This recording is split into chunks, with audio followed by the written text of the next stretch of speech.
Hi welcome to the English ed YouTube channel. ఈరోజు DSC SGT 2019 session 1లో జరిగినటువంటి paper గురించి discuss చేద్దాము. ఇది 18 జనవరి 2019లో జరిగింది. First question, the novelist who belongs to the 19th century is. 19th సెంచురీకి సంబంధించినటువంటి నావలిస్ట్, నవలా రచయిత కింది వాటిలో ఎవరు అని. ఇందులో స్ట్రైట్ క్వశ్చన్ ఇది, బెంజమిన్ డిజ్రాయిలీ. రిమైనింగ్ అందరూ 19th సెంచురీ కంటే ముందు వాళ్ళు. Next one, the English drama Coriolanus was written by. Coriolanus అనే డ్రామాని రాసిన వ్యక్తి ఎవరు? విలియం షేక్స్పియర్ గారు రాశారు. The scholar gypsy was a novel written by Henry Fielding, a drama written by Oscar Wilde, a poem written by Matthew Arnold, a short story written by R K Narayan. So answer is 3. Matthew Arnold గారు రాసినటువంటి poem ఇది, the scholar gypsy అనేది. 84, the souls of black folk was a collection of. The souls of black folk అనేది వేటి యొక్క కలయిక లేదా వేటి యొక్క కలెక్షన్, అంటే కొన్ని కలిపి ఏర్పాటు చేసేది అనమాట. కొన్ని ఎస్సేస్ కానీ కొన్ని పోయమ్స్ కానీ కలిపి ఏర్పాటు చేసేది. So 14 poems, 14 essays, 4 novels, 12 short stories. So answer is 2, 14 essays. దీన్ని రాసినటువంటి వ్యక్తి డబ్ల్యూఈబి డ్యూబోయిస్. ఇది ఆఫ్రో అమెరికన్ గురించినటువంటి కలెక్షన్ ఇది. అంటే ఆఫ్రికా నుంచి వెళ్ళి అమెరికాలో సెటిల్ అయినటువంటి బ్లాక్ పీపుల్ గురించినటువంటి ఇన్ఫర్మేషన్ ఉంది. అలాగే నేటివ్ అమెరికన్స్ బ్లాక్ పీపుల్ వాళ్ళ స్థితిగతులను గురించినటువంటి లిటరేచర్ ఇది. So in diary writing one should. Diary రైటింగ్లో ఏముండాలి అని అంటే, నాట్ బీ ఫ్యాక్చువల్, నిజాలు ఉండకూడదు. బీ బ్రూటలీ ఆనెస్ట్, చాలా నిజాయితీగా ఉండాలి. ఎక్స్ప్రెస్ ఆల్ ఫీలింగ్స్, అన్ని రకాలైనటువంటి భావోద్వేగాల్ని ఎక్స్ప్రెస్ చేయాలి. థాట్స్ అండ్ ఒపీనియన్, ఆలోచనల్ని అభిప్రాయాన్ని చెప్పవలసి ఉంటుంది. Third one, record events that bring only happy memories. సంతోషాన్ని కలిగించే సంఘటనలను మాత్రమే రికార్డ్ చేయాలి. Record events that bring only sad memories, బాధాకరమైన సంఘటనలు మాత్రమే రికార్డ్ చేయాలి. So answer is 2. Diary writing అనేది ఎప్పుడు నిజాయితీగా ఉండాలి. తన అభిప్రాయాలని, ఆలోచనలని వ్యక్తపరచాలి నిజాయితీగా. Answer is 2. The general mood, feeling or spirit of a story is called. ఒక స్టోరీలో జనరల్ మూడ్, ఫీలింగ్స్, స్పిరిట్ అంటే ఆ స్టోరీ యొక్క ఆత్మ, ఇవి దేనికి సంబంధించినవి? ఫ్లాష్ బ్యాకా, ఐరనీనా, ఫోర్ షాడోయింగా, అట్మాస్ఫియరా? Answer is 4. అట్మాస్ఫియర్ అంటే ఆ స్టోరీ యొక్క ఎమోషన్, టోను, తర్వాత మూడ్ని తెలియజేసేదాన్ని అట్మాస్ఫియర్ అంటాం ఆ స్టోరీకి సంబంధించి. Next, the intellectual context that you establish for your topic and thesis in an essay is. ఒక ఎస్సేలో ఇంటలెక్చువల్ కాంటెక్స్ట్ని ఎస్టాబ్లిష్ చేయడాన్ని ఏమంటారు అని అంటే, డైరెక్ట్ వన్ ఇది కూడా, ఇది మోటివ్ అంటారు. సో మోటివ్ అనేది రీడర్స్ని నీ ఎస్సేతో ఎంగేజ్ అవ్వడానికి లేదా చదవడానికి ప్రేరేపిస్తుంది అనమాట. So answer is 1. Next 88, the sounds produced with both lips are. 2 పెదాల కలయికతో ఏర్పడేటటువంటి సౌండ్స్ని ఏమంటారు అని అంటే బైలాబియల్ అంటారు. బై అంటే 2, లేబియల్ అంటే లిప్స్, అంటే 2 లిప్స్తో ప్రొడ్యూస్ చేసేటటువంటి సౌండ్స్నే బైలాబియల్ అంటాము. So answer is 2. Next, the degree of force with which sounds are syllables of a word is uttered. సౌండ్స్ని కానీ లేదా వర్డ్స్ని కానీ పలికేటప్పుడు మనం పలికేటటువంటి తీవ్రత, ఫోర్స్ని ఏమంటాము అని అంటే స్ట్రెస్ అంటాం. స్ట్రెస్ అంటే వర్డ్ని కానీ సౌండ్ని కానీ నొక్కి పలకడం, బలంగా పలకడాన్ని స్ట్రెస్ అంటాం. So answer is 2. Next 90, choose the tick sound of the underlined letters in between. So బిట్వీన్లో ఈ కింద అండర్లైన్ ఉంది, ఇక్కడ ఏ సౌండ్ ఉంది. ఇక్కడ ఏ సౌండ్ ఉందంటే బిట్వీన్ అని అంటాం, బిట్వీన్ కాదు బిట్వీన్. సో బిట్వీన్లో ఇక్కడ ఉన్నటువంటి వాటిలో ఇది ఈ సౌండ్, ఐని ఈ అని పలుకుతాం, దీన్ని ఐ డబుల్ డాట్ ఉంది కదా, ఈ అని పలుకుతాం, దీన్ని ఏ అని పలుకుతాం, దీన్ని ఊ అని పలుకుతాం. So answer is 1. Next 91. This is the man who works hard. ఎవరైతే కష్టపడతాడో అతనే ఈ మనిషి అని. సో ఇందులో హూ అనేది ఏం చేస్తుంది, ఈ మొత్తం ఈ ముందు ఉన్నటువంటి సెంటెన్స్ మొత్తాన్ని అది దానికి బదులుగా యూజ్ చేసాము. దిస్ ఈజ్ ద మ్యాన్ అనే దానికి ఈ హూ అనేది రీప్లేస్మెంట్, అందుకే దీన్ని ఏమంటామంటే ప్రొనౌన్ అంటాం. ఇంకో విధంగా చెప్పాలంటే హూ వర్క్స్ హార్డ్ అనేది రిలేటివ్ క్లాజ్. రిలేటివ్ క్లాజ్లో ఉండేటటువంటి ఈ హూని ఏమంటామంటే రిలేటివ్ ప్రొనౌన్ అంటాం.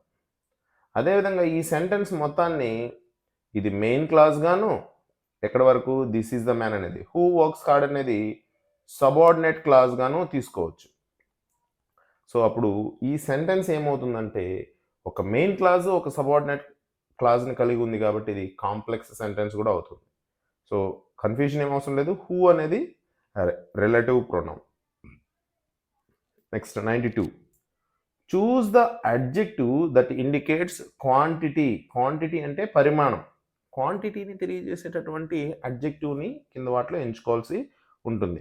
ఫస్ట్ వన్ మచ్ అంటే నిండా అని, చాలా అని. సో మచ్ అనేది ఏం తెలియజేస్తుంది, ఎంతో తెలియజేస్తుంది, పరిమాణం తెలియజేస్తుంది, కాబట్టి ఇదే ఆన్సర్. ఫన్నీ అనేది క్వాలిటీని తెలియజేస్తుంది, క్వాలిటీ. అలాగే డిఫికల్ట్ కూడా క్వాలిటీని తెలియజేస్తుంది. ఆనెస్ట్ అనేది హ్యూమన్ ట్రైట్ని తెలియజేస్తుంది, మనిషి స్వభావాన్ని తెలియజేస్తుంది, కాబట్టి answer is much. Next the radio has dash about the cyclone. Choose the correct verb. ఎప్పుడైనా సరే has, have, had, will have ఉన్న తర్వాత V3 వర్బ్ అంటే పాస్ట్ పార్టిసిపుల్ ఉండాలి. So announced is the right answer. The radio has announced about the cyclone అంటే radio ఇప్పుడే cyclone గురించి, తుఫాన్ గురించి ఇప్పుడే అనౌన్స్ చేసింది అని. చూస్ the grammatically correct sentence. First one students usually admitting mistakes. Students admits mistakes. Students usually admit their mistakes. Students usually are admit mistakes. ఇది subject verb అగ్రిమెంట్కి సంబంధించింది. ఇక్కడ స్టూడెంట్స్ అని ఉంది, ఇక్కడ వర్బ్ ఉంది అడ్మిట్ అనేది. సో యూజువలీ ఎక్కడున్నా అది సింపుల్ ప్రజెంట్ టెన్స్లో చెప్పాలి. సింపుల్ ప్రజెంట్ టెన్స్లో సబ్జెక్టు ప్లూరల్ అయితే వర్బ్ V1 ఉంటుంది, సబ్జెక్టు సింగులర్ అయితే వర్బ్ 1కి ఎస్ ఉంటుంది. ఇక్కడ స్టూడెంట్స్ అనేది ప్లూరల్ సబ్జెక్ట్ కాబట్టి V1 ఉండాలి. కాబట్టి students usually admit their mistake అని. ఫస్ట్ దాంట్లో ఏం రాంగ్ అంటే స్టూడెంట్స్ యూజువలీ అడ్మిటింగ్ అనేది రాకూడదు, ఎందుకంటే యూజువల్లీ వచ్చింది కాబట్టి V1 ఉండాలి. సెకండ్ దాంట్లో స్టూడెంట్స్ అడ్మిట్స్ రాకూడదు, ఎందుకంటే స్టూడెంట్స్ అనేది ప్లూరల్ సబ్జెక్ట్ కాబట్టి ఇక్కడ అడ్మిట్ ఉండాలి. So students usually are admit mistakes కూడా ఉండకూడదు, ఎందుకంటే ఆర్ అడ్మిటింగ్ అని ఉండాలి. యూజువల్లీ ఉంటే ఆర్ అడ్మిటింగ్ అని అసలు రాకూడదు. So answer is 3. Cuttack is the biggest town in Orissa. Cuttack అనే ఊరు లేదా నగరము ఒరిస్సాలో అతిపెద్ద టౌను అని అర్థం. సో choose the negative sentence without changing meaning. బాగా అబ్జర్వ్ చేయండి, మీనింగ్ మారకూడదు కానీ దీనికి నెగటివ్ చెప్పాల్సి ఉంటుంది. చూడండి, no other town in Orissa is so big as Cuttack. అంటే ఒరిస్సాలో ఉన్నటువంటి ఏ టౌను కటక్ అంత పెద్దది కాదు. కరెక్టే కదా, కటక్కే అన్నిటికంటే పెద్దది కదా. ఇది నెగటివ్లో చెప్పారు, అలాగే మీనింగ్ కూడా కరెక్ట్గానే ఉంది, యాజ్ ఇట్ ఈస్గానే ఉంది. Orissa is not as big as Cuttack. Orissa అనేది కటక్ అంత పెద్దది కాదంట, అసలు ఇది రాంగ్. ఒరిస్సా ఒక పెద్ద స్టేట్ కదా, కటక్ అనేది అందులో ఒక town. Cuttack is not bigger than Orissa. అసలు ఈ విషయం ఎక్కడ చెప్పారు, అక్కడ చెప్పలేదు. Orissa and Cuttack are very big. Orissa Cuttack చాలా పెద్దవంట. ఇది కూడా సంబంధం లేనిది. Answer is 1. Next, the players return home when the sunset. This is. So ఈ సెంటెన్స్ సింపుల్ కాంప్లెక్స్ కాంపౌండా కనుక్కోవాలి. వెరీ సింపుల్గా మనం ఎలా కనుక్కోవచ్చు అంటే, వెన్ అనేది సబార్డినేట్ కంజంక్షన్. సబార్డినేట్ కంజంక్షన్ అంటే అది కాంప్లెక్స్ సెంటెన్స్. ఇంకో విధంగా చెప్పాలంటే, the players are return home అనేది ఒక main clause. When the sunset అనేది ఒక subordinate clause. Subordinate clause. So ఒక సబార్డినేట్ క్లాజ్, ఒక మెయిన్ క్లాజ్ ఉన్నట్లయితే దాన్ని complex sentence. Choose the grammatically correct sentence. Grammar పరంగా కరెక్ట్గా ఉన్న సెంటెన్స్ ఏది? Duty is God. So duty is God, the duty is God, the duty is a God, the duty is God. చూడండి, ఇందులో డ్యూటీని దేవుడితో పోల్చారు. అంటే వృత్తిని దేవుడితో పోల్చారు. ఏదో ఒక వృత్తిని కాదు, జనరల్గా వృత్తిని దేవుడితో పోల్చారు. కాబట్టి ఎటువంటి ఆర్టికల్ అవసరం లేదు. డ్యూటీ దగ్గర అవసరం లేదు, దేవుడి దగ్గర అవసరం లేదు. ఎందుకు అవసరం లేదు? ఒక దేవుడితోనో లేదా ఫలానా దేవుడితోనో కాదు పోల్చింది. ఒక వృత్తిని దేవుడితో పోల్చారు. కాబట్టి డ్యూటీ ఈజ్ గాడ్. ఇది జనరల్ స్టేట్మెంట్. ఇది జనరల్గా యూసేజ్లో కూడా వాడుతూ ఉంటాము. So answer is 1. Choose the grammatically correct sentence. Grammar పరంగా కరెక్ట్ సెంటెన్స్ని కనుక్కోవాలి. I go to church on Sundays. I go to the church on Sundays. I go to the church on and Sunday. Choose the grammatically correct sentence. I go to the church on the Sundays. I go to the church on a Sundays. I go to the church on an Sunday. I go to church on Sundays. ఇక్కడ ఏం చెప్పారంటే, నేను Sunday రోజుల్లో లేదా ఆదివారాల్లో నేను చర్చ్కి వెళ్తాను. చర్చ్కి వెళ్ళడం అనేది తన హ్యాబిట్, సండే వెళ్ళడం అనేది. సో సండే చర్చ్కి యూజువల్గా అతను వెళ్తారు. కాబట్టి చర్చ్ ముందు ఆర్టికల్ దా అనేది ఉండకూడదు. అలాగే వారాల ముందు కూడా లేదా వీక్లో ఉన్నటువంటి డేస్ ముందు కూడా ఎటువంటి ఆర్టికల్ యూజ్ చేయకూడదు. So answer is 4. I go to church on Sundays. Next, he was gauging dash the spectacles. Gauging అంటే చూడడము, స్పెక్టికల్స్ అంటే కళ్ళద్దాలు. సో గేజింగ్ ఎప్పుడు యూజ్ చేసినా గేజింగ్ అట్, ఒక థింగ్ వైపు చూస్తున్నట్లయితే, ఒక వస్తువు వైపు చూస్తున్నట్లయితే గేజింగ్ అట్ అనాలి. గేజింగ్ అట్ అంటే తదేకంగా చూడడము అని అర్థం. So answer is 2. Choose the grammatically correct sentence. Grammar పరంగా కరెక్ట్ సెంటెన్స్ ఏది? I have left far Guntur. నేను ఇప్పుడే గుంటూరుకి బయలుదేరానండి. ఇక్కడ హ్యావ్ ఉంది, లెఫ్ట్ ఉంది. ఇది ప్రెజెంట్ పర్ఫెక్ట్ టెన్స్లో ఉంది. Next, hard work is the key by success ఉంది. ఇక్కడ టు సక్సెస్ అని ఉండాలి. Next, I am proud with you బదులు I am proud of you. Proud of అంటే నిన్ను చూసి నేను గర్వపడుతున్నాను అని. She is grateful with me బదులు టు మీ ఉండాలి.